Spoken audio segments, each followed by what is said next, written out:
Greetings and salutations, it's Theological Introspection here. And this is another installment to the Fool's Journey. We're on to Chapter 3, The Fall of Man, as I think it's commonly referred to. This chapter was a little bit more difficult to wrap my head around or come to a full understanding of, because there's a lot of moving parts and there's a lot of implications, I feel, in the text. In verse 1, the serpent poses a question to Eve, emphasizing his tactics of subtlety. What I mean is, instead of making a blank statement, he asks a question to get Eve thinking. Also, it also re-emphasizes that the serpent was made by God. So, I just feel like there's a re-emphasis in the fact that all of this is God's creation, including the serpent. Eve's reply has an air of suspicion. In verse 2, the way Eve asks sort of has like a eyebrow raised to it. We may eat from the trees of the fruit of the garden. Eve, when talking about God's command in verse 3, she becomes more sure of her words. She becomes more convicted in the truth of the words. In 3:4, "You will not certainly die," the serpent said to the woman, is a blatant lie. They will die. Yeah, after the eating of the tree of fruit of knowledge. This is also, in verse 3.5, this is also a lie hidden in a truth. It is also a half-truth in the fact that they would also need to eat of the tree of life. So, I say that this is a lie, mainly because my version is a little bit different, and it definitely has it there. Let's see if I can find my version. This usually takes a while.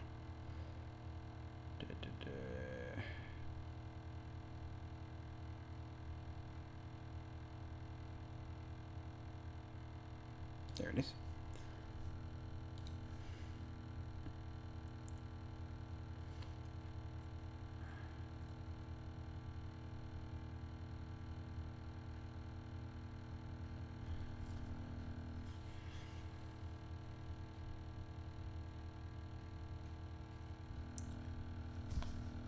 In 3.6, Adam was present and fully capable, without knowing that the deed she was about to do was evil.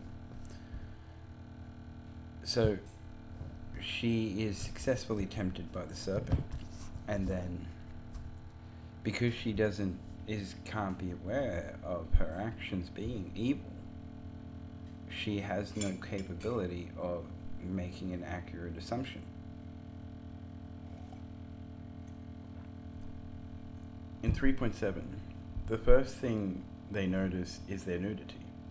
They become instantly aware of lust, most likely due to their vicinity, and they sought to alleviate those feelings by putting on the fig leaves. I feel that this is probably obvious because most humans are very orientated in that way. Our bodies will, once we know of lust, will instantly want to partake in lust.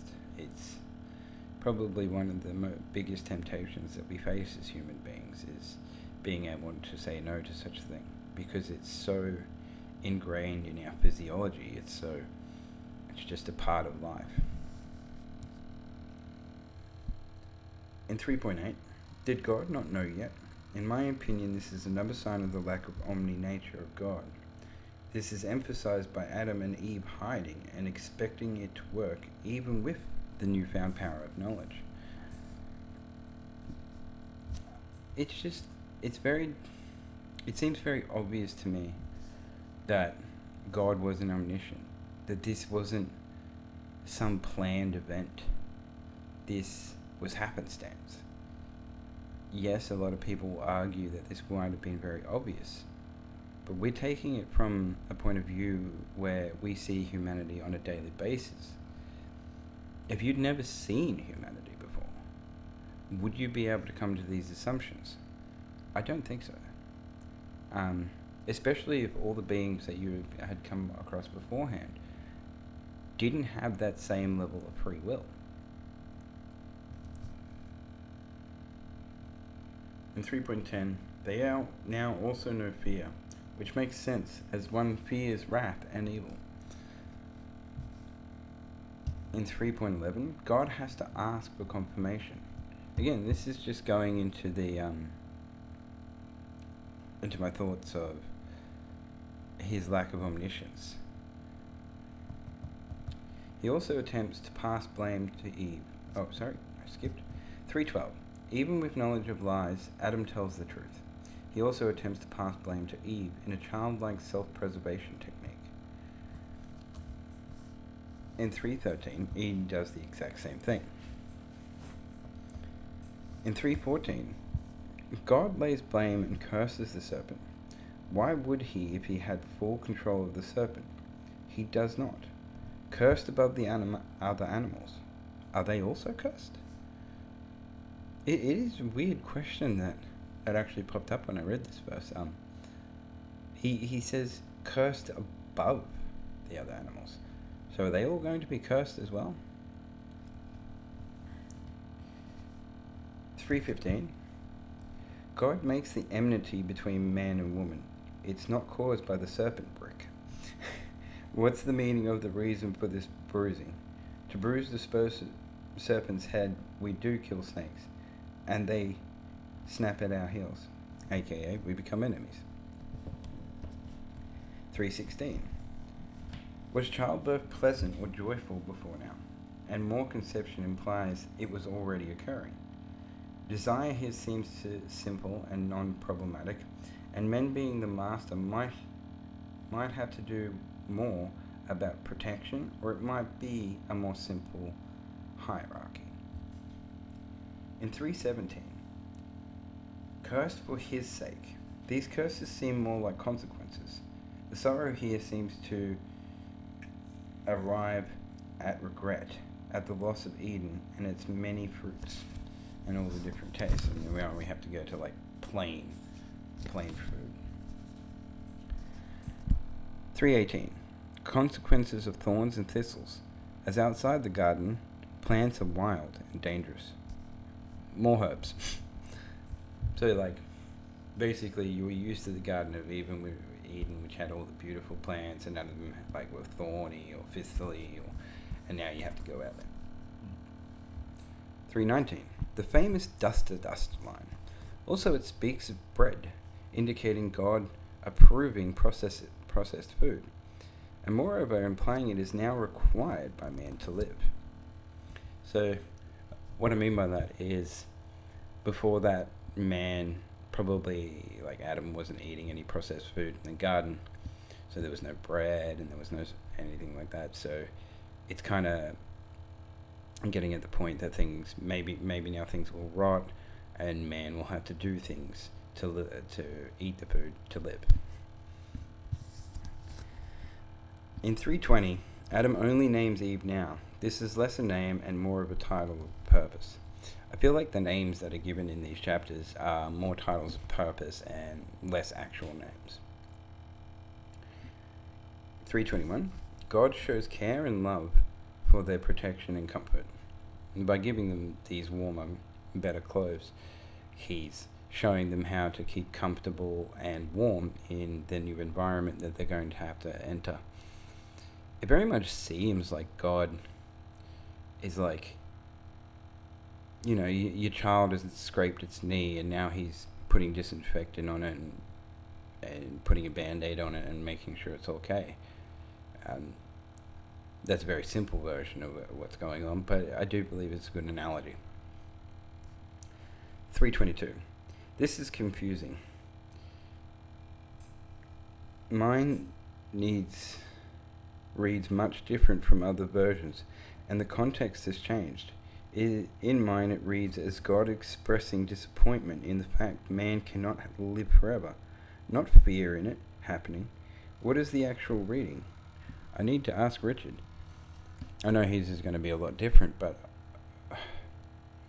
I'm talking more about like what normal Christians do, and even like there's a bunch of people that could probably do a good answering this. Brick might be one, Richard might be one, Batman would definitely be one. So yeah, there's a few people that could probably give me a better understanding of that verse. It's just maybe not, because I know I've talked about this a few times, and it just seems very odd. It's a hard one to wrap my head around. I'll read it. And the Lord God said, Behold, the man is become as one of us, to know good and evil. And now, lest he put forth his hand, and take also of the tree of life, and eat, and live forever. See, it's just the way I read that. Lest he put forth his hand. It's like, put forth his hand to ask. It's not take. It's kind of weird. In 3:23, God took Adam from this place. So, like, there's a few verses that really do hint that God plucked Adam out of, like, a group of people. But then in other instances, he's made from dust. So, like, there's a bit of confusion going on. And I think it has to do with the metaphorical nature of this chapter. 3:24. If God isn't fearful, why such insane protection of the tree? Reconfirming my original thoughts. Like, so he drove out the man, and he placed at the east of the Garden of Eden cherubims and a flaming sword which turned every way to keep the way of the tree of life. Like, that's a crazy amount of protection. So that's the chapter. I've got a few things, notes. So why does Eve answer, and why ask her? I mean, Adam was right there standing next to her. Is it just that she was more easily manipulated? Is it that she would be more likely to give the fruit to Adam than Adam would be to give to her? Is there anything else to it? I don't know. I don't understand. I kind of do, because I think it makes the metaphor fit later on when Eve gets cursed, because if Adam took the fruit, there wouldn't be any need to curse Eve. It just, to make the metaphor and to work, and Eve has to be the one to answer. There's something wrong about the end of this chapter, something that seems off, maybe something I'm missing. Maybe there's more context added later. But something seems a bit iffy. Why is God expressing fear and disappointment about the tree of life, either way you look at it? It's almost as if he had a plan, and now he's had to reconstitute a lot of the plan, make up for the mistakes that were made by the serpent and Adam and Eve. Again, it really points out to me that he's not omniscient, that he's not omnipotent. He is governed by something. I don't know what that is. And I think it's beyond human comprehension. But if he was omniscient and he was omnipotent, then a lot of the questions that atheists do pose would be they become more valid. But if God isn't omnipotent, which I think is what the text is showing, that he is grounded by some rules, then there is some tangibility to him, and there's some falsification. He's falsifiable. Why is there so much disagreement about this chapter? So, as opposed to the two before it, which most Christians will agree on the meaning and the context, most, this one is very highly contentious, for a lot of reasons. Like, is God able to see all this coming? Is generally one of the big questions asked. Another one is, it seems very misogynistic, which these are both valid arguments. But at the same time, if you read it properly, there's more implications. And it's obviously a metaphor. Like, it mimics life. It doesn't explain life. It doesn't it does explain life, but it doesn't seem to be based in an objective story. It seems to be allegorical. It seems very obviously a metaphor about the dangers of knowledge, the good, the pros and the cons that come with it, and especially outlining the cons, because the pros are a lot more obvious. Is it fear or regret? Disappointment?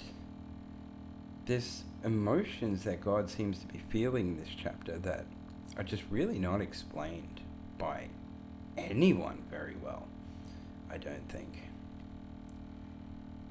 Was Adam made or placed in the Garden of Eden? I've covered that one a few times. But it is a very apparent question. Bread is dust. I just say this because... Oh no.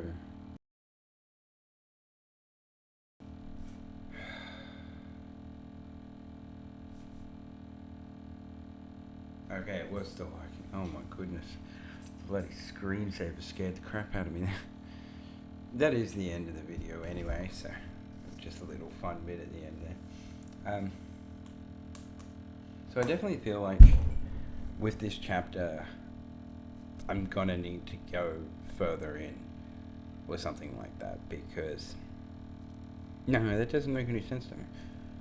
I think I just need to keep doing what I'm doing, and I'm just gonna take it at its word, take it at what it says, and believe my own reading of it. Because besides 23, no, was it 23 or 24? Yeah, 22, sorry.